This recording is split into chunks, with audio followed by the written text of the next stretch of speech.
Good morning, it's Tuesday the 3rd of March 2015. This is the ETX Capital Daily Market Bite.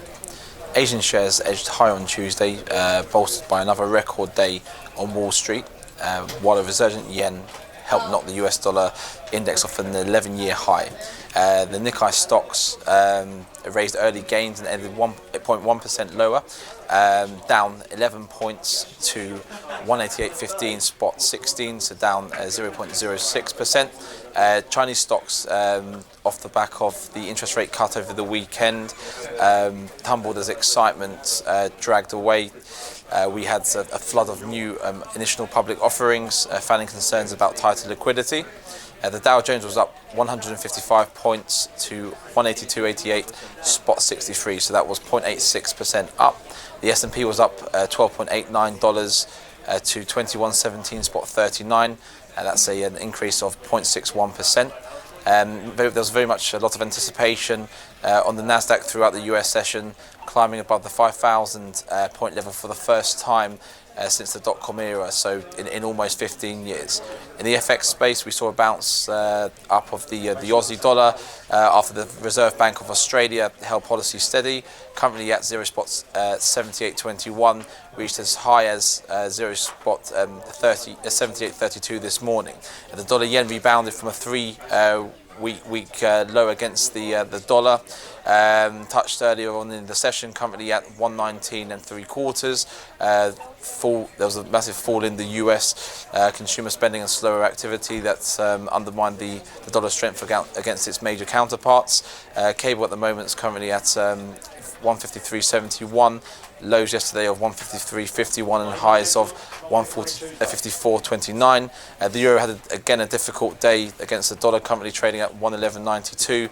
Mixed PMI numbers and coming out of the eurozone countries, and the sell-off of the currency after the US market opened. In the commodity space, the sharp sell-off in Brent crude erased more the dollar that actually it increased by 1.4% earlier on to $60.39 a barrel, plunged as much as 5% in the previous session. US crude rose about 0.7% to $49.91. Gold recovered as the dollar lost some ground against its counterpart. It rose by 0.2% to 12.08 spot 65, had actually touched a session low of 11.94 spot 9. In equities, there's a lot to be thinking of. Barclays set aside £750 million more for potential FX fines and litigation.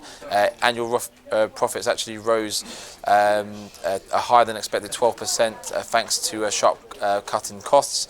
Glencore taken an impairment charge of $1.1 billion on lower commodity prices, posted a 2% fall in 2014 core profit.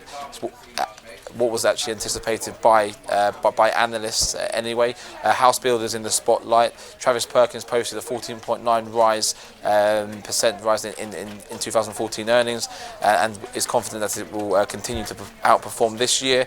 Taylor Wimpey said it's having a strong start to the spring selling season. 68% rise in 2014 profit, more than doubled its final dividend. So data with having out is the Spanish unemployment that came out at 8 a.m. this morning, positive change, so 13,500 less.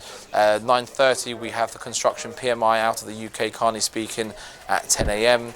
At 1:30 we have CAD GDP month on month, and later on we have the Kiwi GDT price index, with daily dairy prices slumping by 15%. It will be interesting to see the average price of dairy products sold at auction.